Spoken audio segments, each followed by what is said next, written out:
वसुदेवसुतं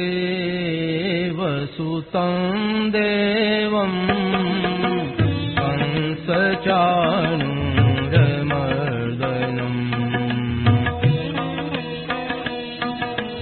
देवकी परमानन्दं कृष्णं वन्दे जगद्गुरुम्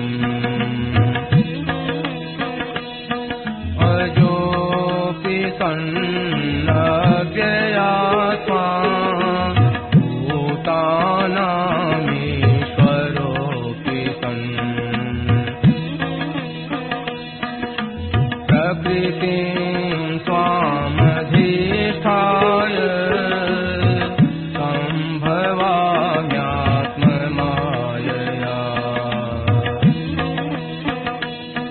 यदा यदा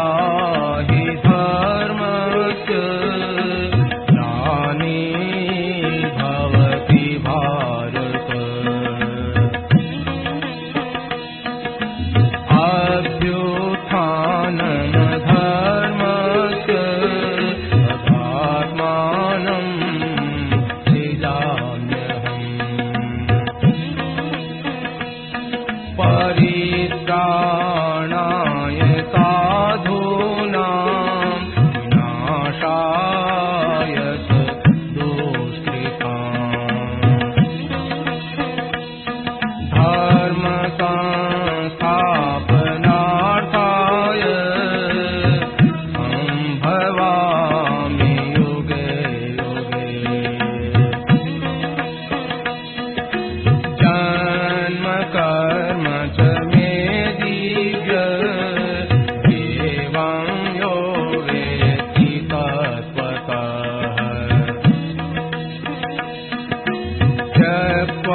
देहं पुनर्जन्म नयति मामेति सोऽर्जुन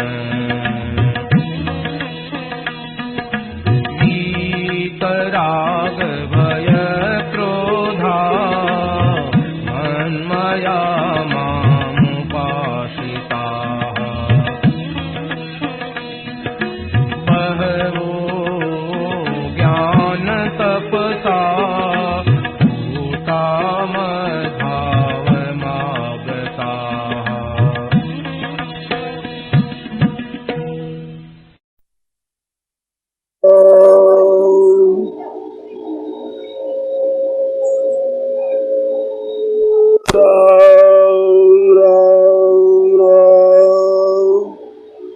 श्रीमन्नारायण नारायण नारायण श्री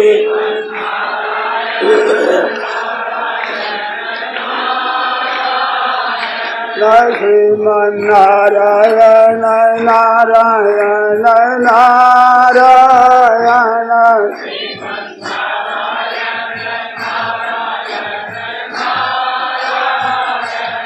श्रीमन्नारायण नारायण नारायण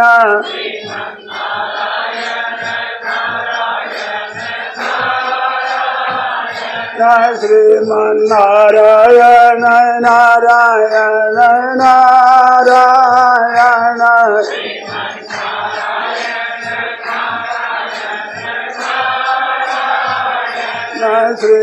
श्रीमन्नारायण नारायण नारायण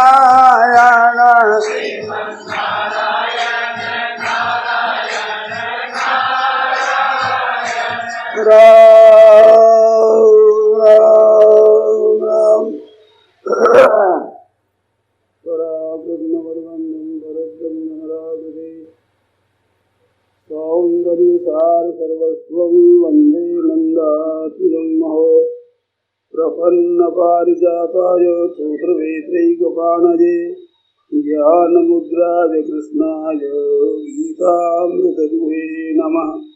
वसुदेवसुतं देवं कंसचाणूरमर्दनं देवकी परमानन्दं कृष्णं वन्दे जगद्गुरुं वंशी विभूषितकरान्नवनीरदाभात् पीताम्बरादरुणबिम्बफलाधरोष्ठात् पूर्णेन्दुसुन्दरमुखादरविन्दनेत्रात् कृष्णात् परं किमपि तत्त्वमहं न जाने। हरि ओं नमो परमात्मने नमस्ते गोविन्दाय नमो नमः।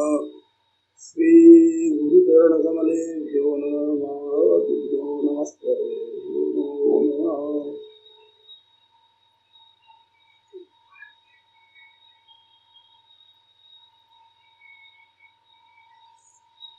राम राम राम।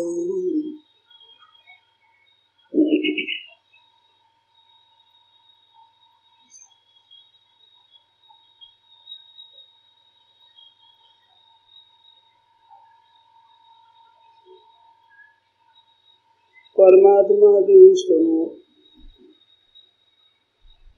आप सामने विराजमान हैं। आपकी सेवा में जैसे मन के भाव आ जाए उसके अनुसार यथोचित कहता हूँ। जिस भाई बहन को जो बात अच्छी लगे वो धारण करे और अच्छी न लगे वो छोड़ दे।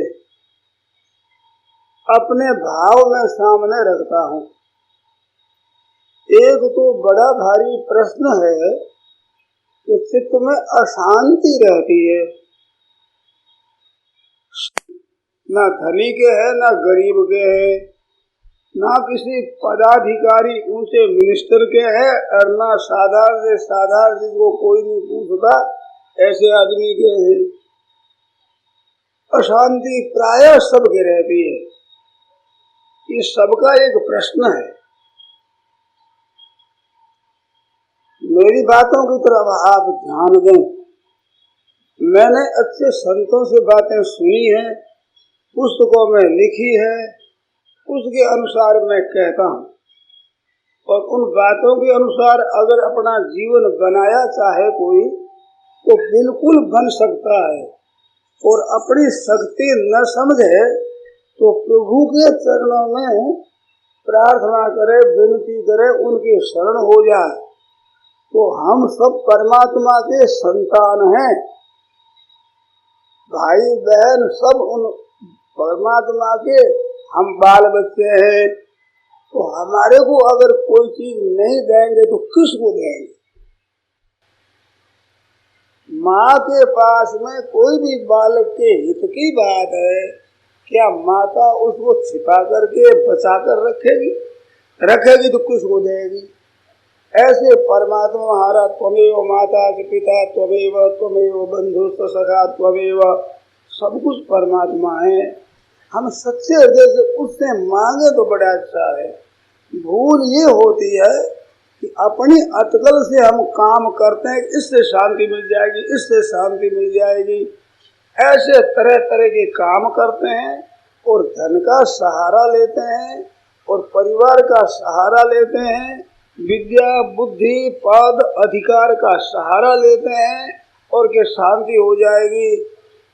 बड़ी जोर से बात कहता हूँ कि इनके सहारे से शांति नहीं होगी, नहीं होगी, नहीं होगी। और एक प्रभु का सहारा लिया जाए तो शांति जरूर होगी, जरूर होगी, जरूर होगी। तो कृपा करो, काम तो संसार का कर दो, सेवा कर दो, न्याययुक्त धन कमाओ, कुटुंब का पालन करो, परंतु मन में आश्रय केवल परमात्मा का। आप लोगों ने बहुत सुना होगा, करी है आश अकबर की समस्या आई। एक संत ने कहा कि जिसके हरि की परतीत नहीं सो करी है आश अकबर की। जिसके भगवान का विश्वास नहीं है वो महाराजा बादशाह की आशा रखेगा। भगवान का विश्वास है, क्यों आशा रखेगा? बर्ताव सबके साथ प्रेम का, आदर का, सत्कार का करना है, पर मन में केस जितने भी उससे आशा नहीं रखनी कि हमें निहाल करेगा। अरे सबके सब रोते हैं, सबके भीतर चाहना है, उनकी चाहना पूरी नहीं हुई, वे हमारी चाहना पूरी कैसे करेंगे? असंभव बात। इस वास्ते एक उपाय है परमात्मा के चरणों के शरण होना। भगवत गीता पूरी सुनाने के बाद भगवान ने कहा सर्वगुह्यतमं भूय शृणु मे परमं वचः, संपूर्ण से अत्यंत गोपनीय बात मैं कहता हूँ, परम वचन है मेरा, तुम सुनो। और कहा सर्वधर्मान परित्यज्य माम एकम शरणं व्रज। शरण जो है आश्रय वो एक का होना चाहिए। जैसे हमारे शास्त्रों में पतिव्रत है तो पतिव्रत एक धनी, वो एक ही होता है पति, उस जगह दूजा नहीं हो सकता कभी भी। जैसे शिष्य है तो उसके गुरु एक ही है, वो जगह जगह गुरु नहीं है। ऐसे इष्ट हमारा एक ही है, वो जगह जगह नहीं है और जगह जगह भटकता है, वो दुख पाता है। सज्जनों, आवश्यकता है एक निष्ठ होने की, वो न होने से दर दर भटकता है, दुख पा रहा है। इस वास्ते केवल प्रभु के चरणों के शरण हो जाए, उसका मैं हूँ ऐसा विश्वास न हो तो किसी संत महात्मा पर विश्वास हो तो उनसे पूछ लो।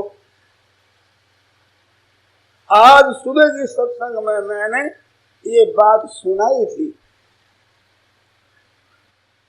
कि ये दीक्षा लेते हैं, गुरु बनाते हैं, और हम लोगों में से बहुत से गुरु बनते हैं। साधु है, ब्राह्मण है, वे मंत्र देते हैं, दीक्षा देते हैं। तो गुरु बनने वाले दो तरह के होते हैं। एक तो स्वयं गुरु बन के दूसरों को चेला बनाना चाहते हैं, ऐसे होते हैं। और एक गुरु वे होते हैं जो शिष्य का उद्धार चाहते हैं, कल्याण चाहते हैं, और वो अपने नहीं बनाते, वे प्रभु के बनाते हैं कि तुम प्रभु के बन जाओ। संसार में गुरु बहुत से गुरु है। शिष्य वित्तापहार का, शिष्य का धन लेने वाले, परंतु दुर्लभ है स गुरु लोके शिष्य हितापहार का। वो दुर्लभ है जो शिष्य के हृदय के तपत को दूर कर दे। और असली गुरु वही है, गुरु शांतकारस रुकारस तंद्रोधिकृत। गुरु शब्द की व्याख्या गुरु गीता में कही है। गु नाम है अंधकार का, रू नाम है प्रकाश का। हृदय का अंधकार दूर कर प्रकाश कर दे, उसका नाम गुरु। तो संबंध कैसा होना चाहिए? इसमें मैंने सुबह दृष्टांत दिया था कि जैसे आपके वर कन्या है, उनका विवाह करता है ब्राह्मण देवता, वो कन्या के पक्ष का होता है, और वे आपस में दोनों के वचन दिवाकर और फिर गठबंधन कर देता है मंत्रों और अग्नि की साक्षी में। और कन्या से कहते बेटा ये तुम्हारे पति देव, अब इसके पास तुम इसके पीछे पीछे जाओ, ऐसी आज्ञा दे देते हैं और वो अपने पति के पीछे चली जाती है। तो ब्राह्मण का काम विधि विधान से वर कन्या का संबंध जोड़ देना शास्त्रीय रीति से। ऐसे गुरु होते हैं वो शिष्य का और परमात्मा का संबंध जोड़ देते हैं। लड़की है वो पहले बाप के घर पर ही जन्मती है, वहीं रहती है, वहीं योग्य बनती है, फिर उसका विवाह होता है। ऐसे ही यहाँ जीव पैदा होता है और परमात्मा के योग्य होता है, तब अच्छे महापुरुष उसका संबंध भगवान के साथ जोड़ देते हैं कि तुम भगवान के हो और भगवान तुम्हारे हैं। केवल संबंध जोड़ने वाले होते हैं, अपनी टोली बनाने वाले नहीं होते। आप जितने भाई बहन बैठे हो, थोड़ा सा ध्यान देकर देखो, जो संबंध ब्राह्मण ने जोड़ा उस ब्राह्मण को कभी याद करते हो क्या? क्या उसका भी कोई इष्ट देव मानते हो? क्या करते हो? वो क्या हो गया बस जयराम जी की। ऐसे ही किसी संत से आप ये मान लो कि हमारा संबंध भगवान से हो जाए, बस उसके कहने से मान लो आपका संबंध जुड़ गया। एक सज्जन ने कहा कि हम तो ऐसा सुनते हैं संतों से, फिर भी विश्वास नहीं होता। तो मैंने कहा आपका विश्वास हो, आपके शादी हो गई तो हो गई, आपको कभी अचानक रात में नींद से उठाकर पूछे तो उस समय कहाँ शादी हो गई? ऐसा दृढ़ निश्चय होता है ना, इस तरह का हमारा भगवान का संबंध हो गया, दृढ़ निश्चय होना चाहिए। क्योंकि हम भी कहते हैं पर होता नहीं। तो मैंने बताया देखो, कन्या के मन में ब्याह की होती है, रीति चलाई है, छोटी बच्ची भी देखती है कि हमें भाई अपने ससुराल जाना है, उसके पति की गर्ज होती है। और अच्छे पिता और ब्राह्मण अच्छा घर पर देख करके हमारी पुत्री सुख पावे, ऐसा विचार कर वे संबंध जोड़ देते हैं। इस तरह से आपके मन में प्रभु के पाने की इच्छा जोरदार हो जाए, हम प्रभु के साथ संबंध जोड़े, परंतु कोई महापुरुष हमारे को बता दे, हम जानते नहीं है, कन्या बेचारी कहाँ जावे, वो तो जहाँ संबंध जोड़ दे वहीं जावे। ऐसा आपका विचार पक्का हो जाए और जिस महात्मा पर आपका पक्का विश्वास हो कि ये महाराज हमारा हित करने वाले हैं, हमारे केवल कल्याण के लिए कहने वाले हैं, ऐसा विश्वास हो जाए और उनके पास चले जाओ और वे कह दे कि लो बेटा तुम भगवान के हो गए, परमात्मा के हो गए, तो उनसे उनका विश्वास हो जाता है और वो भगवान के हो ही जाते हैं। मैंने इन पर एक कहानी भी सुनाई थी, मेरी बीती हुई बात सुनाई थी। अब मेरे को कई बातें सुनाना इस वाले समय बहुत थोड़ा है। ऐसी बीती हुई बात कई वर्षों पहले की बात है, 2000 से पहले की बात।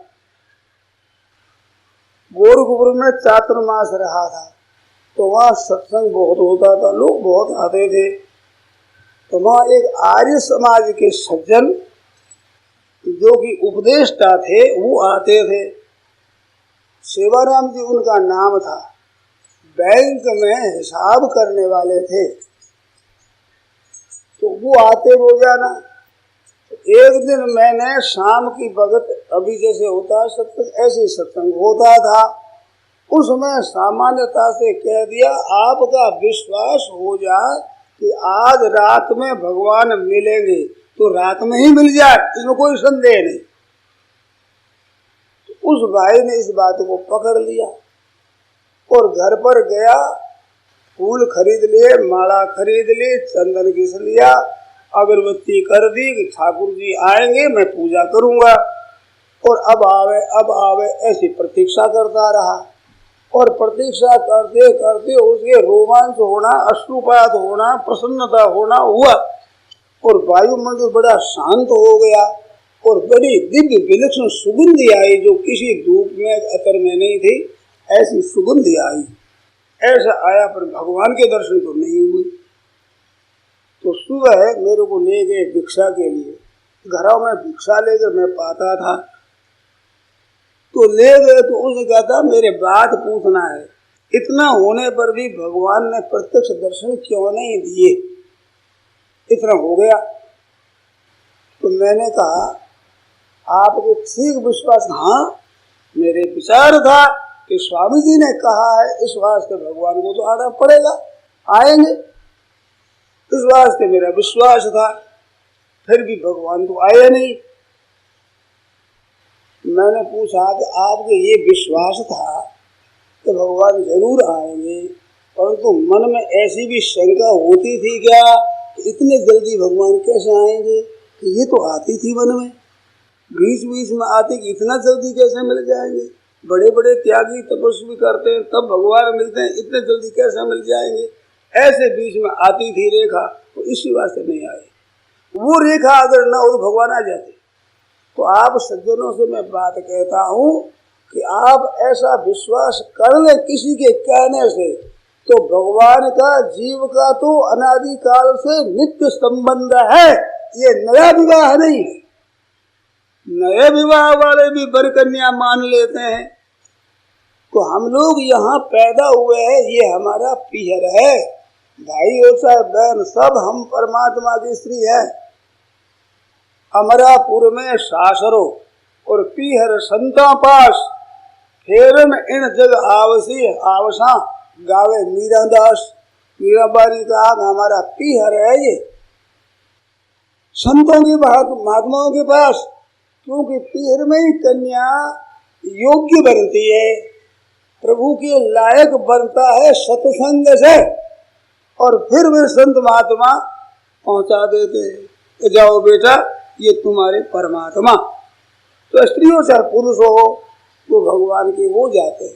तो वो विश्वास पक्का होने से भगवान की प्राप्ति हो जाती है। तो अशांति तो बहुत रहती है, परंतु आप किसी के कहना मानते नहीं।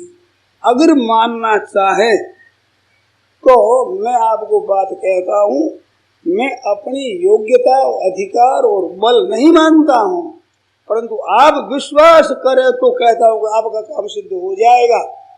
तो तुम्हारा बल नहीं, योग्यता नहीं, अधिकार नहीं, फिर कैसे हो जाएगा? कि हमारा बल नहीं है, बल प्रभु का है, परमात्मा का है।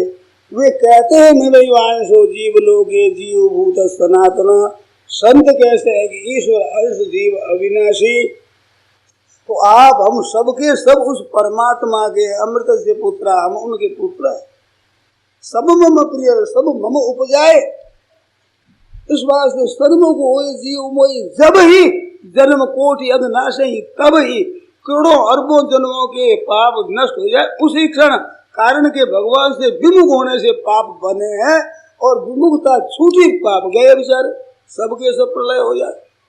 ये जो बात है कि हमारे पाप है, हमारे में गुण नहीं है, योग्यता नहीं है, तो योग्यता से संसार में पद मिलता है। परमात्मा के यहाँ योग्यता की कीमत नहीं है। योग्यता की कीमत होती है अयोग्यों के सामने, पढ़े हुए की कीमत होती है मूर्खों के सामने, धनी की कीमत होती है निर्धनों के सामने, पद पाए हुए की कीमत होती है जो पद पाए हुए नहीं है। सुंदरता का आदर होता है असुंदरों के सामने। जो सबसे सबसे बड़े परमात्मा है, उसके खरीदने में आप न धन और बल, विद्या, बुद्धि, योग्यता कुछ नहीं लगा सकते। इससे वो आपके सामने आपके वश में नहीं हो सकते। वश में योग्यता होने वाला उस तुम्हारी योग्यता से कमजोर होगा। एक हमारे पास वस्तु है, उसको हम खरीदने जावे दुकानदार के पास, तो उसे अगर 100 रुपये लगे हैं, मूल में 100 रुपये लगे हैं, तो 100 रुपयों में घड़ी नहीं देगा। अगर 100 रुपयों में घड़ी देता है तो उसके 80-90 रुपये लगे होंगे। मानो जितने वो रुपये लेता है उनसे कम कीमती वस्तु मिलती है। सब जानते हैं आप। ऐसे भगवान अगर आपकी योग्यता से मिलेंगे तो आपकी योग्यता से कमजोर होंगे भगवान। ध्यान दिए, इतना मन कर ले, इतना प्राणायाम कर ले, इतना गीता कर ले, इतना जप कर ले, इतना ध्यान कर ले, ऐसा मन बना ले तो भगवान मिलेंगे। हमारे भाई बिल्कुल भोले हैं। हरे कहते तो ऐसा बैठा है, ये भक्त क्या हुआ, मन तो लगता ही नहीं, क्या भक्त हुआ। और क्या बताओ उनको, मन लगना भगवान के भक्त की पहचान नहीं है। मन लगना अच्छा हम आदर करते हैं, परंतु ये कसौटी नहीं है। लोग है वो कसौटी समझते ही नहीं कि भक्त की क्या कसौटी है। तुम्हारे माँ बता गई भगवान क्या हुए, तुम्हारा बेटा मर गया तो भगवान क्या हुए, तुम्हारा धन चला गया तो भगवान क्या हुए, तुम्हारी बीमारी ठीक नहीं कर तो भगवान क्या हुए। ऐसे छोटे छोटे काम भगवान करते हैं तो भगवान को मालिक बनाया है कि नौकर। बिल्कुल गलत धारणा है। और उससे हमारे भजन ध्यान करो संदेह हो जाता है। बात तो ठीक है भाई, पहले भक्त ऐसे उनका काम किया, हमारे तो भगवान ने नहीं किया। महान मूर्खता है, महान मूर्खता, महान मूर्खता। भगवान की मर्जी से सब होता है, सच्ची बात। परंतु आप योग्यता भजन और कीर्तन और जप और करके उससे बस में कर लो, कभी होने का नहीं है। केवल भावग्राही भाव से हो जाते। तो आर रखते हो शांति पाने के लिए, उद्योग करते हो बल बुद्धि विद्या आदि के लिए, वो न करके हे नाथ सत्य हृदय से भगवान को पुकारो। और ये होना चाहिए नहीं होना चाहिए, इन दो बात को छोड़ दो। संसार में ऐसा तो होना चाहिए और ऐसा नहीं होना चाहिए, इसका नाम है कामना। संसार की चाहना, संसार की गुलामी, संसार की दासता, इसको आप छोड़ दो। मन में आ जाए तो परवाह नहीं, कैसा होना चाहिए, हे नाथ आपकी मर्जी जो होना चाहिए। कहते ऐसा नहीं होना चाहिए, आ जाए मन में कि महाराज आपकी नई मर्जी हो वो नहीं होना चाहिए, ऐसे कर दो उसको और भगवान के शरण हो जाओ। आपकी अशांति जरूर मिट जाएगी, इसमें संदेह नहीं। करके देख लो आप। शास्त्र कहता है, संत महात्मा कहते हैं, और करके देखने से अनुभव हो जाता है। तो अशांति मिटाने का असली उपाय शरण, आश्रय, आधार, भरोसा एक परमात्मा का, एक आसरो, एक बल, एक आश विश्वास, एक राम घनश्याम चातक तुलसीदास। वो स्वामी जी कहते हैं, और आश विश्वास भरोसो हरु जीव जड़ताई, यह विनती रघुवीर गोसाई। हे नाथ ये विनती है, और आश विश्वास और भरोसो ये ही जड़ता है जीव की। जीव समझता है पाप है, अंतर्गण ठीक नहीं है, मन नहीं लगता है, ये है ये बातें बड़ी अच्छी, मन लगना अच्छा है, पाप न होना अच्छा है, पवित्र होना अच्छा है, तपस्या होना अच्छा है। परंतु संत कहते हैं कि और आश विश्वास भरोसो हरु जीव जड़ताई। असली जड़ता मूर्खता महान बाधक चीज है कि दूसरे की आशा भरोसा विश्वास करते हैं सिवाय परमात्मा के और चीज का, ये है बाधा असली। कान खोल कर आप सुने। मैंने अच्छे अच्छे संतों का संग किया है, मैंने अच्छी अच्छी पुस्तकें पढ़ी है, साधन की दृष्टि से मैंने उद्योग किया है, तो मेरे को ये सार बात मिली है। यद्यपि गोस्वामी जी महाराज ने संतों ने पहले कह दी, परंतु लक्ष्य नहीं जाता है, साधन की तरफ लक्ष्य जाता है। और आश विश्वास भरोसो हरु जीव जड़ताई। है नाथ ये जड़ता आप दूर कर लो, अगर मूर्खता है तो ये है वो कर एक भगवान के एक बाण करुणा निधान की, सो प्रिय जाके गतिन आन की। केवल भरोसा भगवान का, ये आप करो, आपका काम सिद्ध होगा, इसमें संदेह नहीं है। तो भाइयों से बहनों से मेरा कहना है कि एक आश विश्वास आप कर ले, न होता हो तो जिस पर आपका विश्वास हो उस संत से पूछ लो, जिस पर विश्वास हो उस ग्रंथ को देख लो, जिस तरह से आपकी ये बात जस सके वैसा आश्रय लेकर देख लो, स्वयं कर लो। पर ये कर लो एक आश्रय भगवान का, एक बाण करुणा निधान की, सो प्रिय जाके गतिन आन की, दूसरे का सहारा है, ये बड़ी विघ्न की बात है। तो भजन आपका कम है ज्यादा है कैसा है, बड़ा अच्छा हो जाए बढ़िया है, पर इस कारण से अटकेंगे नहीं भगवान, और का आश्रय लेने से भगवान मिलेंगे नहीं, ये खास बात। अब दूसरी बात सुना, हमारे पास प्रश्न आया है कि आप हमारा मार्ग प्रदर्शन करें, हरिजनों के साथ आज के समय में कैसा व्यवहार करना चाहिए। तो आपको बताऊं कि जैसे आप अपने छोटे भाई और बालक के साथ बर्ताव करते, जैसे शरीर में आप अब चरणों के साथ बर्ताव करते हैं, ऐसा बर्ताव करें। चरणों से आप चलते फिरते हो, चरण आपके आधार है। आपने सुना होगा कि ब्राह्मण मुख है, क्षत्रिय हाथ है भगवान के, उरु है ये वेश्य है, और शूद्र है वो चरण है। पर चरणों के बिना चल फिर नहीं सकते, सबको बोझा ढोकर चरण ले जाते हैं, और आता है वो चरणों में पड़ता है। परंतु आप हाथ जोड़ते हो, सिर निभाते हो, भूल से भी पग लग जाए तो माफी मांगते हो। क्यों सा आपके पग लग गया तो क्या, हाथ लग गया तो क्या, सिर लगा दे तो क्या, हमारा ही तो अंग है। ऐसे आपका सब संसार अविभाज्य अंग है, एक अंग है, परंतु अपनी जगह अपनी अपनी है। हाथ भी दाया बाया अपनी जगह है। दान पुण्य आदि पूजन इस हाथ से होगा, टट्टी पेशाब साफ करना होगा तो इस हाथ से करना होगा। कार्य अलग अलग होंगे। अपने शरीर से भी ऐसे ही बालक है छोटा, बड़ा प्यारा है। प्यारा ये नहीं, आपके वंश का आधार है। वंश चलेगा आपका उससे, इतना है। परंतु आप स्नान करके आते हो,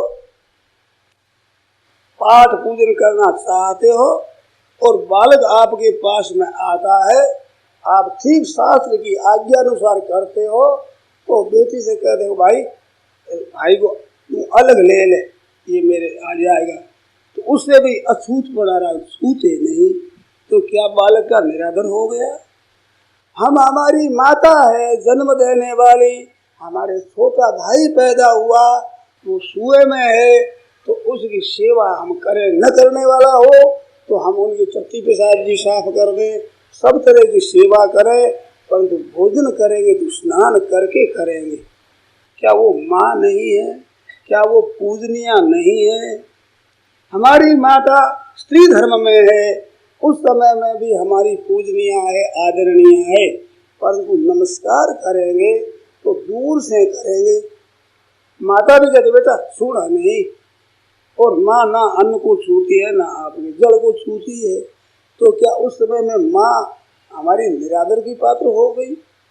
आज बात क्या है, सब बातें मैं कहाँ तक कहूँ, समय थोड़ा है, थोड़ी बात कहता हूँ।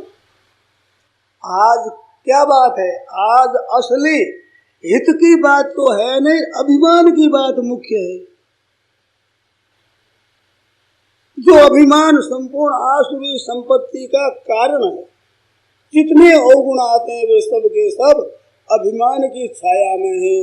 नारद जी जैसा भगवान का भक्त उनके भीतर आ गया कि मैंने कामदेव पर विजय कर ली, ये अभिमान आया तो क्या दशा हुई, जो रामायण में कथा आ चुकी।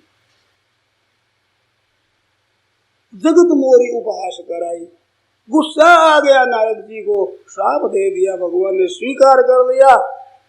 परंतु संस्कृति मूल शूल प्रद नाना सकल शोकदायक अभिमाना, वही तो अभिमान आप उनका बढ़ाना चाहते हैं, और वे भी अभिमान को ही बढ़ाना चाहते हैं, तो दशा क्या होगी।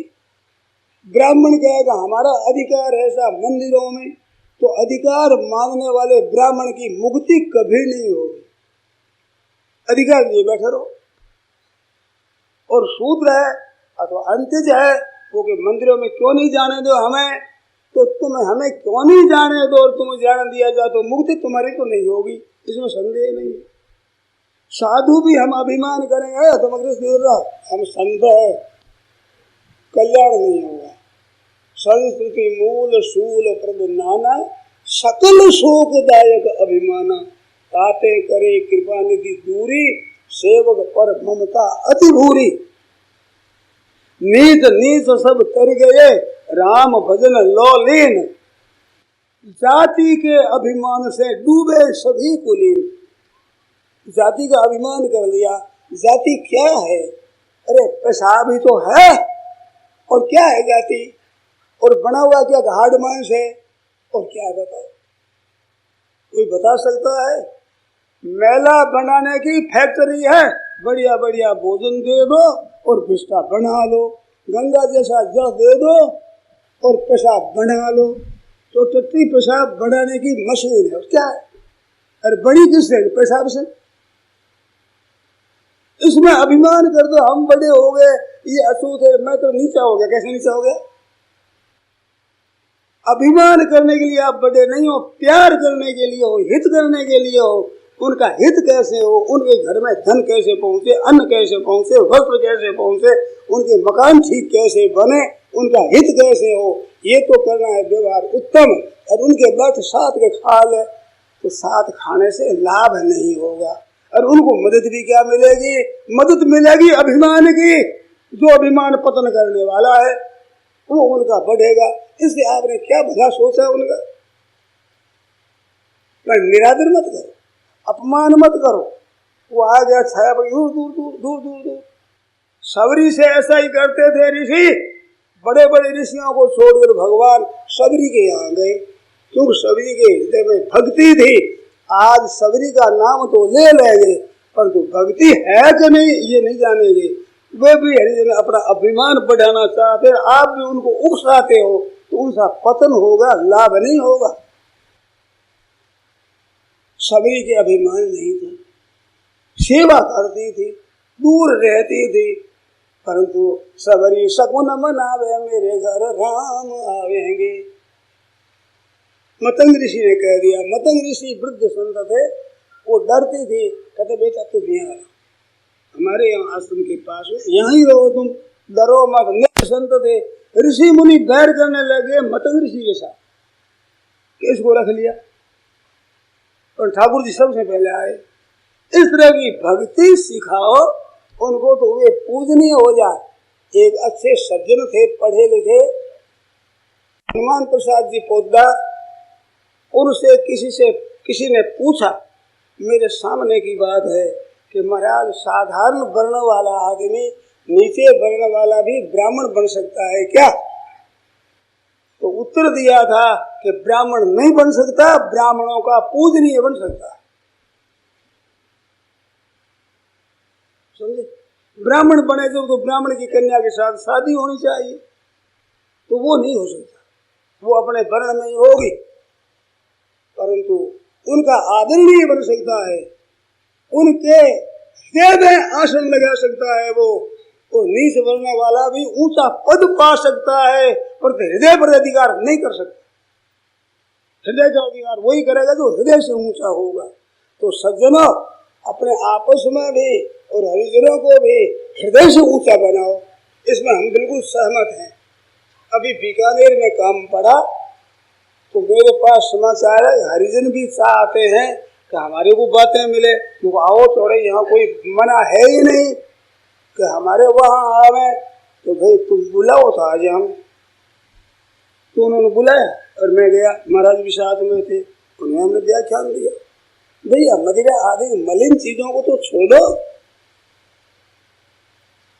उनका आदर करो, हृदय से तिरस्कार मत करो, अपमान मत करो, और अच्छे गुण सिखाओ, तो उनका उद्धार बहुत जल्दी हो जाएगा।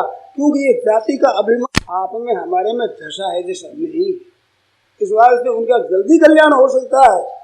तो उनका हित कैसे हो, कल्याण कैसे हो, ये भाव रख करके अपने पास में तन धन मन जन विद्या बुद्धि अधिकार योग्यता जो कुछ है उसके द्वारा उनका भला कैसे हो।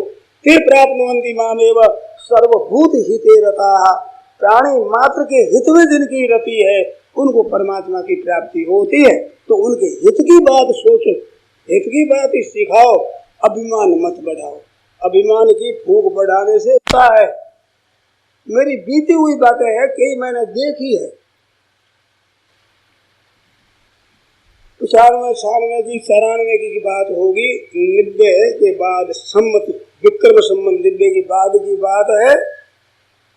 मैं जा रहा था तो गाड़ी में बैठा था सुबह के समय, कानपुर में आदि कई स्टेशन पर स्नान आदि करके और थर्ड क्लास में ही था, ऊपर बैठ गया कि मैं अपना नित्य नियम कर लूं, ऐसा विचार था। फिर देखा जाए जो हुआ, एक मैतरानी जो मेरे सामने बैठी थी उसका बच्चा बार बार जो ठोकर मार रहा था, तो मैंने कहा भाई इसको ठीक रख ले, जो मेरे लात न मारे, या तो मैंने पहले कहा।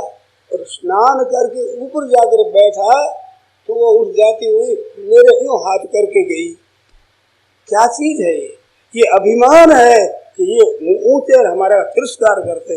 मेरे मन में तिरस्कार नहीं था और उनके हृदय में वैर पैदा कर दिया, भर दी। अब मेरे को बहनों माताएं कोई छुए नहीं और मैं रानी आगरी हो गया था। अब उनसे वो कौन सी बड़ी हो गई और मैं कौन सा छोटा हो गया। नित्य कर्म करने के लिए ऊपर जाकर बैठा, वहां हाथ मारा और उसके लड़के ने ठोकरा मारी। मैंने उसे कोई अपराध नहीं किया, कहा जरूर बड़ी नम्रता से सरलता से। तो ये आपके प्रचार का प्रभाव पड़ा, जिसे ये करते पहले के जमाने में नहीं करते थे। पहले जमाने की बात में मैंने देखी है, हमारे ननिहाल के जहाँ हमारा नानेरा है वहाँ के बूढ़े बड़े होते उसको हम नाना जी कहते थे, छोटी अवस्था को मामा जी कहते थे। हमारे माँ के गांव के हैं, इस वास्ते उसको मामा और नाना कहकर बोलते थे। और हमारे गांव के हो चाचा ताऊ दादा आदि कहकर बोलते थे, परंतु वो भी अलग रहते। वो आदि महाराज अपना रोजीना की रोटी लेने के लिए, तो बच्चा को याद देखो लाल जी आवे है ठीने कि आगे ले लो और आगे ले लो, ऐसे प्रेम से कहती थी। और उनके घर जवाई आ जाता दामाद, मेरे आंखों देखी हुई बात कहता हूँ, और बड़े बूढ़े उनको सुन लो जो गांव में रहते थे, वे आकर के बाप जी आपको जवाई आयो है, माने चावल भेजो, चावल चीनी घी देते कि जवाई आ गया, आप रो जवाई आयो है साहब। अब मारो जवाई मैं तो रूसी राजी होते थे और चावल चीनी घी उनको देते थे। और वो जब आता रुपया और नारियल देते अपने जवाई को, दे जो 1 रुपया 1 नारियल, जवाई आया गया है। हमारे मित्र का जवाई भी हमारा जवाई, उसकी बेटी भी हमारी बेटी।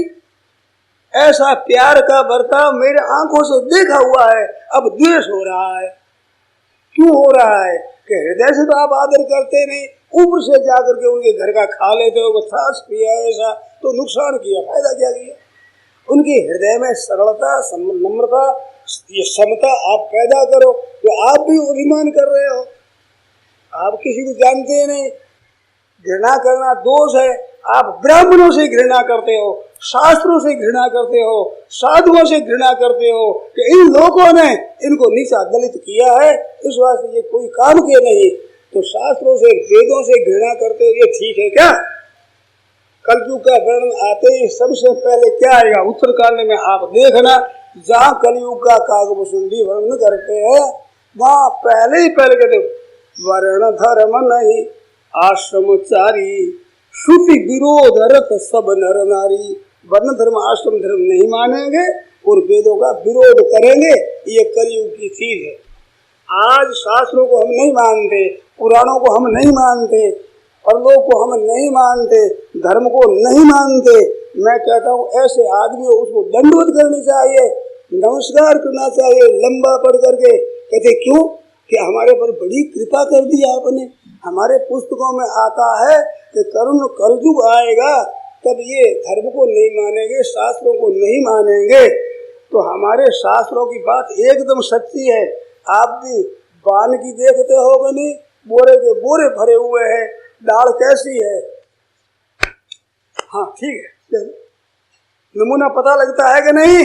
ऐसे कलयुग का नमूना है वे जो ऐसे जातिकार वर्णकार आश्रमकार खंडन करते हैं, परलोक को धर्म को ईश्वर को नहीं मानते। कलयुग के असली एजेंट और ये नमूना है। सच्ची बात है, हमारे शास्त्रों की एक एक बात सच्ची, हम नहीं मानेंगे तो बड़ा कृपा कर दिया आपने। हमारे संदेह हो जाता कि कलयुग तो आता है और लोग अभी तक धर्म को मानते हैं, वर्ण धर्म को मानते हैं, आश्रम धर्म को मानते हैं, ये क्या बात है? संदेह हो जाता। अब हमारा संदेह नहीं रहा कि क्या प्रमाण है। आप 3.5 आते कि घूमते ये प्रमाण है, हमारे शास्त्रों में ये प्रमाण हुआ, तो आपसे हमारे शास्त्रों की दिखती हुई श्रद्धा फिर हो गई, सच्ची बात हो गई। तो सज्जनों, ये घृणा अच्छी नहीं है। वर्ण धर्म से, आश्रम धर्म से, शास्त्रों से, धर्म से, परलोक से, ईश्वर से घृणा करते हो। अगर घृणा करने का काम खराब है, अछूतों से घृणा करते हैं, तो एक अछूतों से करे, एक ब्राह्मण से, शास्त्रों से, वेदों से घृणा करे, कौन सी घृणा खराब है? किसी से घृणा मत करो। और वो तो सर्वस्व लोचनम शास्त्रम यस्य नास्ति अंधेव स, इस वास्ते उनसे घृणा मत करो, आदर करो, उनका पालन करो, और जो ऐसे है उनकी भी सेवा करो। 90 के आसपास की बात होगा। उन दिनों में कलकत्ते में 8-10 महीना रहता था। चक्रधर जी जो अभी भाई जी के पास रहते थे, अब भी उसी बगीचा में रहते हैं, हम दोनों ही जाया करते थे मैदान में सत्संग करने के लिए किले के पास। तो बीच में एक जिसको अछूत कहते हैं, और वो टट्टी भरा हुआ पड़ा था फुटपाथ पर। तो महाराज चक्रधर जी ने कहा वो क्या करे, एम्बुलेंस मंगाओ, और उसको उठाया, धो साफ करो, ठीक तरह से करो।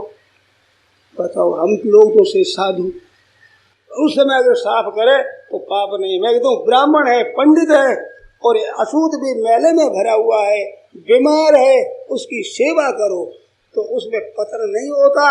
ब्राह्मण के लिए कहा है कि नीचे वर्ण की सेवा करने से ब्राह्मण का पतन हो जाता है। ब्राह्मण और क्षत्रिय नीच सेवन न करे, कभी नीच वर्ण की सेवा नहीं करे। वो किस लिए है कि उनकी सेवा करके पैसे चाहते हो तो आपका पतन होता है, और आप सेवा करते हो तो आपका दर्जा माँ का होता है। क्या माँ टट्टे पेशाब साफ नहीं करती? ऐसे वो हरिजन है, मेहतर है, परंतु वो आफत में है, दुख में है, उस समय में छुआछूत समझ कर उसे सेवा न करो, गलती की बात है। पर साधारण रीति से उसके घर जाकर खाएंगे, उनको घर बैठाएंगे, बरोबर ये काम है नहीं। हाथ में भी भोजन करने का ये हाथ होता है, ये टट्टी साफ करने का होता है, तो इसमें भी वे संस्कार रहते हैं। भोजन करो तो अंतःकरण अशुद्ध होगा। इस वास्ते अलग अलग काम है अपना अपना। बड़ा कौन है, छोटा कौन है? घड़ी है ये, इसमें घड़ी में बड़े पुर्जे भी होते हैं, छोटे पुर्जे भी होते हैं। छोटे की जगह बड़ा और बड़े की जगह छोटा लगा दो, घड़ी नहीं चलेगी। बड़ा कौन है कि जो अपनी जगह बड़ा है। स्वे स्वे कर्मणि अभिरता संसिद्धि लभते नरः। हरिजन अगर अपनी जगह है, ब्राह्मण अपनी जगह, तो दोनों बड़े, छोटा नहीं है। ब्राह्मण तो अपनी जगह नहीं है और हरिजन अपनी जगह है, तो ब्राह्मण से ऊंचा है। विप्राग भूषण गुण उदार अरविंद नाभ पादार अरविंद विमुखात स्वपचम वरिष्ठम। वरिष्ठ बनता है ना, वरिष्ठ वर शब्द से व्याकरण समाप्त हो जाती है, स्तन पद होता है, स्तन प्रत्यय होकर वरिष्ठ बनता है। अत्यंत श्रेष्ठ कौन के? स्वपच, मेहतर। किससे? कहते विप्रात दुष्ट 12 गुणों के सहित तो ब्राह्मण हो, परंतु भगवान के चरणों से विमुख है और एक स्वपच है और वो भगवान का भक्त है, तो उस ब्राह्मण से वो श्रेष्ठ, क्यों भगवान की तरफ लग गया है, असली श्रेष्ठता में लगा हुआ है। तो ऐसी बात उनको सिखाओ जो वास्तव में संत महात्माओं का भी आदरणीय हो जाए। आज कथा सुनी ना आपने, जब वहां अयोध्या से भरतलाल रवाने हुए, तो सामने गुह मिला है।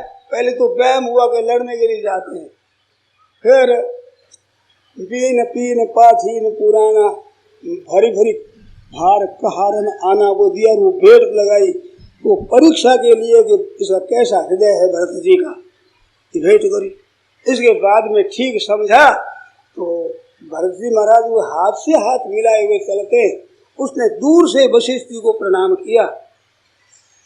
वशिष्ठ जी के मन में एक धक्का लगा उस बात का कि ये भगवान का भगत है और वो उसको मैंने दूर रखा, ये ठीक नहीं किया।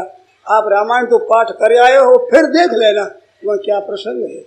और आज क्या प्रसंग आया, जब चित्रकूट में पहुंचे तो उस पहुंचने के समय राम लखन आदि तो भरत जी शत्रुघ्न जी आदि से मिले और वो है एकदम दंडवत करने लगा। तो बरबस ऋषि में भेटा, जबरदस्ती वशिष्ठ जी ने उस करके उसे हृदय लगाया, प्यार किया। वो भूल है, उसका मार्जन किया। वहां लिखा है कि इस समय नीच निपुट को नाही और वर वशिष्ठ सम को नहीं जगत नहीं, जगत में इनके समान श्रेष्ठ नहीं, इसके समान नीच नहीं। परंतु आज ऋषि बरबस बेटा वो मही लुटत समीह समेटा, और जिनको याद है वे समझो, और मेरी बात झूठी हो तो बोल दो अभी कि तुम असत्य कहते हो, ऐसा नहीं है, रामायण में कह दो, मेरे पढ़ा हुआ है, मैं जानता हूं। तो जब उसका हृदय ठीक है, परमात्मा की तरफ है, वो छोटा कैसे रहेगा और अभिमान करेगा? तो अभिमान तो साधु हो चाहे ब्राह्मण हो, ऊंचे से ऊंचा अभिमान करे तो वो तो नरकों में पड़ेगा, क्योंकि अभिमान की छाया में आसुर संपत्ति रहती है। तो उनके अभिमान मत बढ़ाओ, उनके सद्गुण सदाचार बढ़ाओ, सहायता करो, जैसे छोटे बालक की करे, छोटे भाई की करे। जैसे ब्राह्मण अग्रज कहलाते हैं, वे अंतिज कहलाते हैं, तो छोटे भाई हुए, वे कैसे हुए? वैसे अपनी अपनी जगह पुरिया है ना, पुर्जा, वो पुर्जा अपनी अपनी जगह काम करेगा, उस जगह वो बहुत बड़ा है। छोटे से छोटा पुर्जा भी बहुत बड़ा और बड़े से बड़ा भी बहुत बड़ा, अपनी जगह बड़ा है, अपनी जगह से गए गीता फिर खत्म हो जाएगा। ऐसे हमारा वर्ण धर्म है, आश्रम धर्म है, ये सब शास्त्रीय रीति से बहुत बड़े हैं, परंतु अभिमान करने के लिए किसी को गुंजाइश नहीं है। हम बड़े ऐसा मान अभिमान किसी को नहीं करना चाहिए, बड़े आदर से सरलता से उनका काम करें। तो उनको छूने में क्या ऐतराज है? हम भजन पाठ करते हैं, जप करते हैं, भोजन करते हैं, उस समय में रखो और समय कोई बात नहीं, कोई अपराध नहीं। उनके हाथ का जल अथवा भोजन करने में क्या अड़चन है कि उनके परमाणु आप में आएंगे, आपके वहाँ परमाणु नहीं जाएंगे। जिन लोगों ने जो वैश्य है और ब्राह्मण है, जिनका महाराज आज आचरण क्या है, गांवों में ठाकुरों के घरों में, जमींदारों घरों में जो ठाकुर है, बड़े बड़े शिरायत है, ऐसे घरों में मेरे जाने का काम पड़ा है। तो उस समय मैंने कहा बहनों माताओं से कि भाई मदिरा मांसो तो ठीक नहीं। तो उनसे एक माई कहती है, खिंदासर की बात है, कहा महाराज ये तो ब्राह्मण बनिया है, ब्राह्मण बनिया पानिया और ब्राह्मण है, ये तो पवित्र खान पान खराब नहीं है। आज ब्राह्मणों में और ब्राह्मणों में वैश्य जाति आपके जो माहेश्वरी और अग्रवाल अच्छे अच्छे कहलाने वाले अंडा खाते हैं, मांस खाते हैं, मछली खाते हैं, मदिरा पीते हैं, महान पतन हो गया आपका। अब कैसे तो ब्राह्मण बने हैं, किसका उदाहरण देंगे हम? शुद्धि के लिए आदर्श था ब्राह्मण और बाणिया कह दे, बस ठीक समझ जाते भी पवित्र, इनका खान पान अपवित्र नहीं है। और उनमें ये चीजें नाटक सिनेमा देखते हो, बाकी आमलेट खाते हैं, मैं तो आमलेट हो गया, सबका सब लेट हो गया, कोई भी अपनी जगह नहीं ठहरा।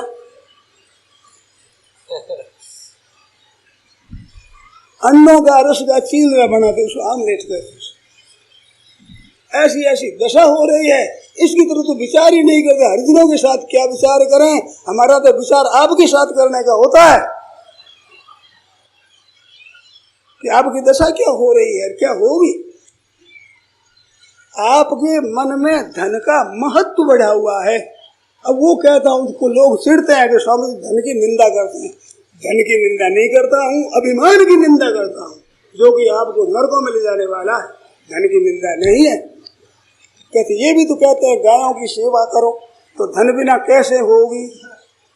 कई मेरे को सलाह देते हैं कि अभी अगर चंदा किया जाए तो लोग हो जाए, बहुत से लोग दे सकते हैं। धन को इकट्ठा करके व्याख्यान करके फिर लगाना है, ये धन का महत्व बढ़ाना है। मेरे को धन का महत्व नहीं बढ़ाना है, मेरे को त्याग का महत्व बढ़ाना है, रुपयों के सदुपयोग का महत्व बढ़ाना है। इस वास्ते आपसे कहता हूँ, दे तो ही हम लेना नहीं चाहते।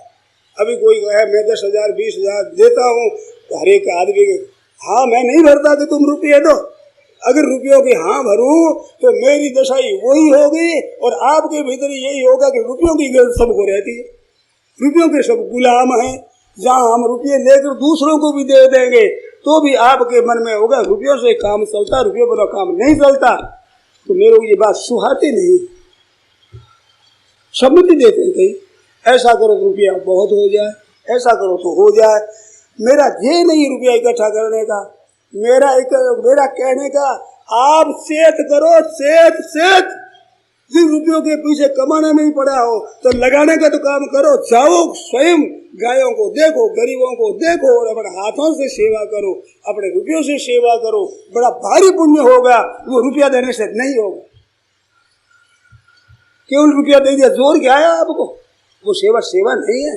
सेवा तो हाथों से करो, सामने देखो और वो सारा सुरती गायों को देखो, भूखे गरीब है जिनको भोजन करते हुए देखो, अन्न नहीं मिलता है। ऐसी गांवों में दशा हो रही है।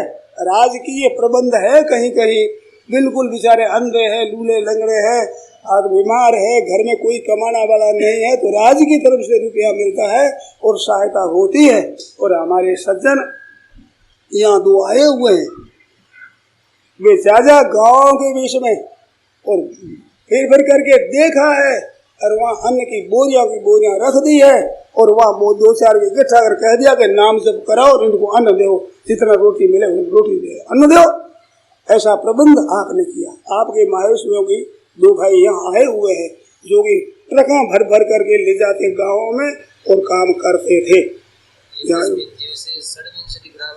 हाँ, एक सज्जन ने 8 पार 12 पार में जीप लेकर हुआ जो 23, 24, 25, 26 तक गाँव को देख कर गया, संभाल के कौन कौन है, पीछे ट्रक लेकर के और गए। उन्होंने अनाज बांटा और वो काम करने को तैयार करते हैं। गायों के लिए चारा भर भर के ले जाते हैं, उनको देते हैं। और वो अच्छे घर आज भी ऐसे है, मुफ्त में लेना नहीं चाहते तो कहे भाई तुम खरीद लो, सस्ते भाव में देंगे। और खरीद नहीं सकते, पैसे नहीं है तो उधार ले लो, जब कार्तिक में अनाज हो जाए तब दे देना। अब यार क्या भाव है, पीछे क्या भाव रहेगा, ये नहीं, उधार ले लो और किस्त दे देना और मुफ्त में ले लो। मुफ्त में तीनों तरह से दिया है, देते हैं। ऐसे आप लोगों में भी अगर कुछ हिम्मत हो तो ऐसा काम करो जो पुण्य की भागी बढ़ोगे। 10,000 दे दिया, 50,000 दे दिया, लाख रुपया दे दिया, क्या हो गया, घाटे में लग जाता है, क्या हुआ इससे अंतःकरण की शुद्धि वो नहीं होगी जो स्वयं जाकर गरीबों को देखो और हाथों से भोजन कराओ उनको, तब आप पर असर पड़ेगा। अरे भाई, रुपयों को महत्व दे करके रुपया इकट्ठा करके रुपया वहां भेजेंगे तो रुपयों को महत्व वो तो आप बीच में पहले ही पड़ा हुआ है, फिर क्या होगा। आपके तो महत्व घटा है तो अपनी सज्जनता का घटा है। आज धनवान है और दुर्गुण दुराचार झूठ कपट बेईमानी करता है तो समाज में बेईमानी का प्रचार होता है। वे धनी भी ऐसा करते हैं, हम करें तो क्या है। तो वो धनी क्या है, वो दुर्गुण दुराचारों का आदर्श है जो सब में दुराचार पैदा करता है। आज आपके धर्मात्मा की त्यागी तपस्वी का आदर नहीं है, उनको आप कुछ समझते नहीं हो, तो समाज में आप जिनका आदर करते हो वही प्रचार आपके ज्यादा होगा। तो झूठ कपट करने वाले धनी है तो हम भी झूठ कपट करेंगे, हम भी बेईमानी करेंगे, क्योंकि बेईमानी से धन हुआ है, धनवान हो गए ना। तो बड़े आप कहलाते हो, तो बड़े आप तब होंगे जब धर्म में बड़े होंगे, भजन स्मरण में बड़े होंगे, भक्त होंगे, तब आप बड़े होंगे। भगवान की तरफ जाने से बड़े होंगे कि नीचे की तरफ झूठ कपट बेईमानी ठगी धोखेबाजी काला बाजार करने से बड़े हो जाएंगे। ये काला बाजार का अंतःकरण में जमा होगा, रुपये यह रह जाएंगे, रुपया कौड़ी एक चलेगा नहीं, और झूठ कपट बेईमानी कौड़ी एक पीछे रहेगी नहीं। धन तो मारिया भाई दूजा खाएगा और नरक आप भोगोगे।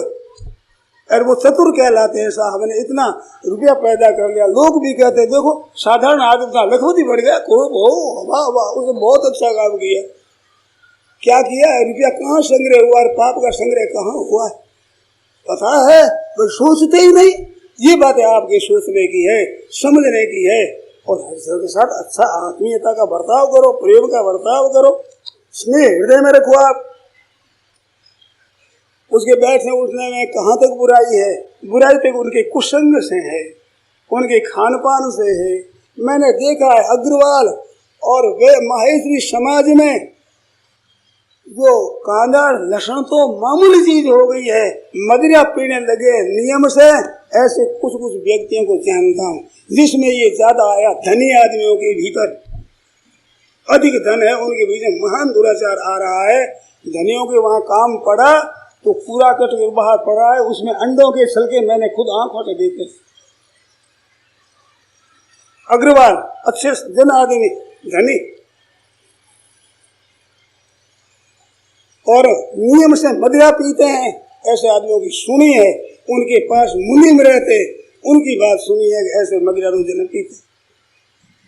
ऐसी दशा है, कितनी निंदनीय दशा है, कितना नीचा पतन हो गया। उसकी तरफ आप ख्याल करते ही नहीं। हाँ, अशुद्धों के साथ कैसा करना चाहिए, उसके साथ कैसा करना चाहिए। तो सबके साथ दया करो, पहले आप पर तो दया करो। अब तो कहाँ जा रहे हो, दूसरों पर दया आती है आपको। मारवाड़ी कहावत है कि पर्वत डूंगर जलती दिखे, पगा जलती नहीं दिखे। आपके खुद की क्या दशा हो रही है वो सोचो। कहते नहाए धोकर साफ सुथरे होकर और मिल जाए तो क्या आपत्ति है। मैं तो आपत्ति नहीं मानता, परंतु मैं करूं, हम कुल्ला कर ले 100 कुल्ला करके और 101 कुल्ला आप में छूके, आपको ठीक लगेगा? कितना स्नान किया है मुंडे ने, सोचते नहीं, यूं ही घृणा करते, ये ठीक नहीं करते। अरे ठंडे हृदय से जो इसके तत्व को जानने वाले उनके पास में बैठ करके सीखो की बात क्या है। मंदिरों में नहीं जाने देते, तो मंदिरों में सोने से पतन हो जाए, वो मूर्ति है वो अपूज्य हो जाती है। वो केवल अछूतों के नहीं, दंडी स्वामी है, करपात्री आदि, शंकराचार्य आदि, जिनको आज हम जगत गुरु मानते हैं, पर वे भी अगर छू ले मूर्ति को तो मूर्ति का पीछा अभिषेक होकर शुद्धि होगी, नहीं तो भ्रष्ट होगी। तो क्या वही नीचे है? अरे विधि नहीं है, शास्त्र की विधि को लेकर चलो काम होगा। विधि को छोड़कर कैसे हो जाएगा? कहते हलवा बनता है साहब, आटा है, चीनी है, घी है और पानी है, इससे हलवा बनता है। तो क्या करोगे, पानी चढ़ा दो और उबले तो उसमें घी डाल दो, उसमें फिर आटा डाल दो, बन जाएगा हलवा। तो विधि से करो काम होगा ठीक तरह से। नहीं साहब, बात तो यही है कि 4 चीजें बनता है हलवा, आटा और घी, चीनी और पानी। अरे बनता है तो बनाने के ढंग से बनाओ। पानी अलग गर्म रखो, सादा अलग रखो, चीनी का पानी अलग रखो और घी डाल करके और उस मंद मंद आंच से आटा सेको, विदा में रंग आ जाए, सुगंधी आने लगे, उस समय में खूब गर्म गर्म पानी डालो उसमें, और वो रस का डालो तो लाल हो जाएगा, और सादा जल डाल करके स्वाद बढ़ो, फिर मीठा डालो, बढ़िया हलवा बनेगा। तो विधि से बढ़ाना होगा, बिना विधि बनाने से हो जाएगा।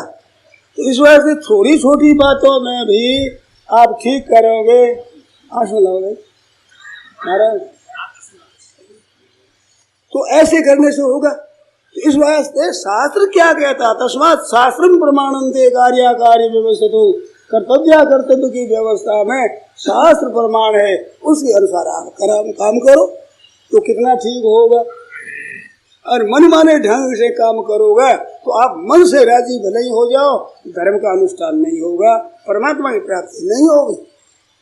तो अच्छे से अच्छा स्वार्थ छोड़कर, अभिमान छोड़कर सबके प्रेम का बर्ताव करो, कि जिससे लोग और परलोक दोनों सुधरेंगे। और बहुत सी बातें हैं, अब समय ज्यादा हो गया। महाराज पधार गए, कुछ कृपा करें। आज पधार गए, बड़ी अच्छी बात है। कई बार थोड़ा देरी हो जाए तो कोई बात नहीं। राम किंकर जी महाराज पधार गए कृपा करके, तो उनसे भी कुछ सुन लो। मैं तो चाय चाय करता ही रहता हूँ, सुनाते ही रहता हूँ, इनका मौका कहाँ मिल जाए।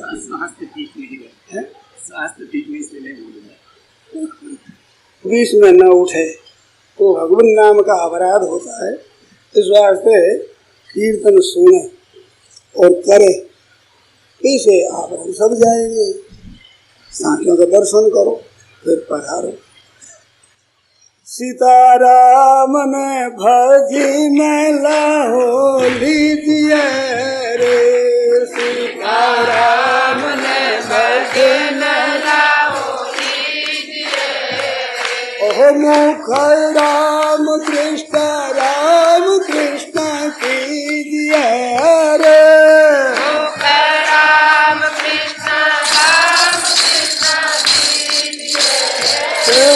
सीताराम ने भजी मेला हो लीजिए रे, सीताराम ने भजी मेला हो लीजिए।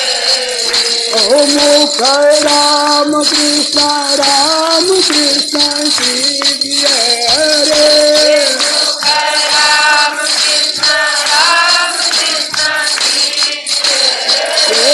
सीताराम ने भजी मेला हो लीजिए रे, सीताराम ने भजी मेला हो लीजिए।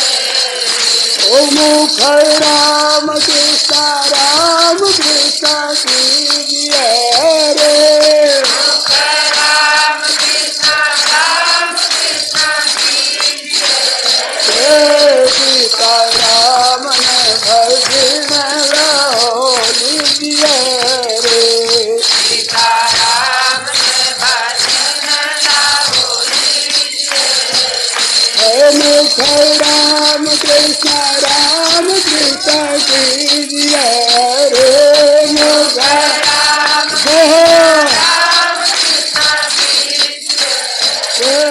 सीताराम ने भजी मेला हो लीजिए रे, सीताराम ने भजी मेला हो लीजिए।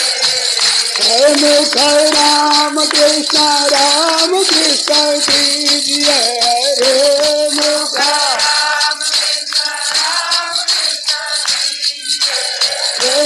सीताराम ने भजी मेला हो लीजिए रे, सीताराम ने भजी मेला हो लीजिए।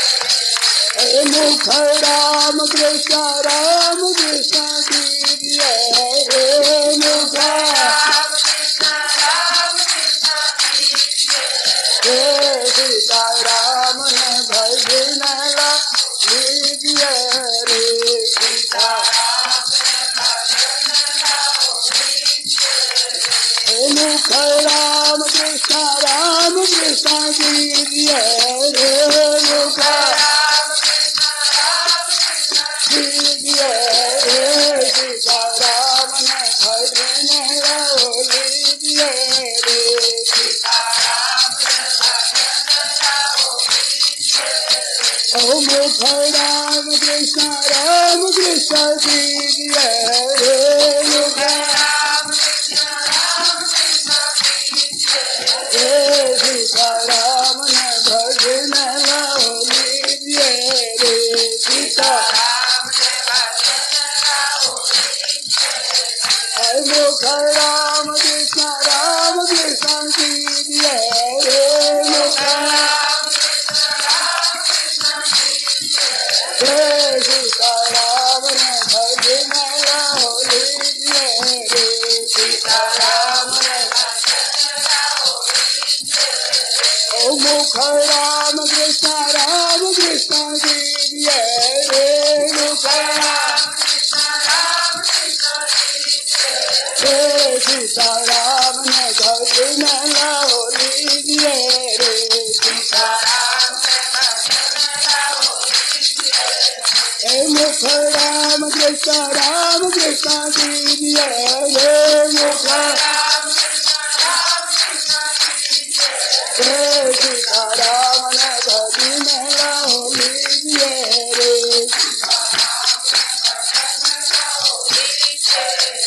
मुख राम कृष्ण कीजिए रे, मुख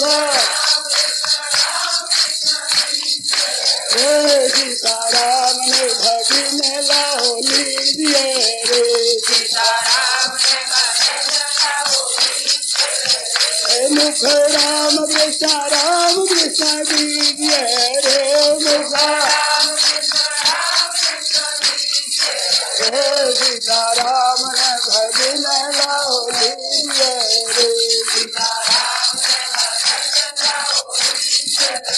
ओ मुख राम कृष्ण दीजिए रे मुख सीताराम ने भजन गाओ लीजिए रे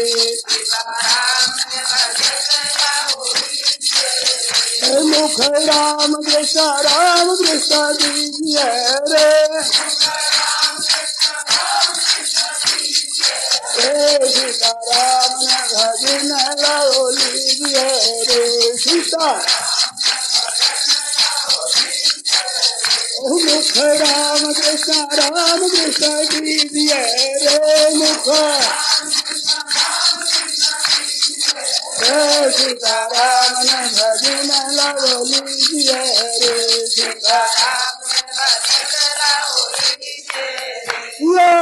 रामचंद्र की जय और मुकुट बंसी वाले की जय। राम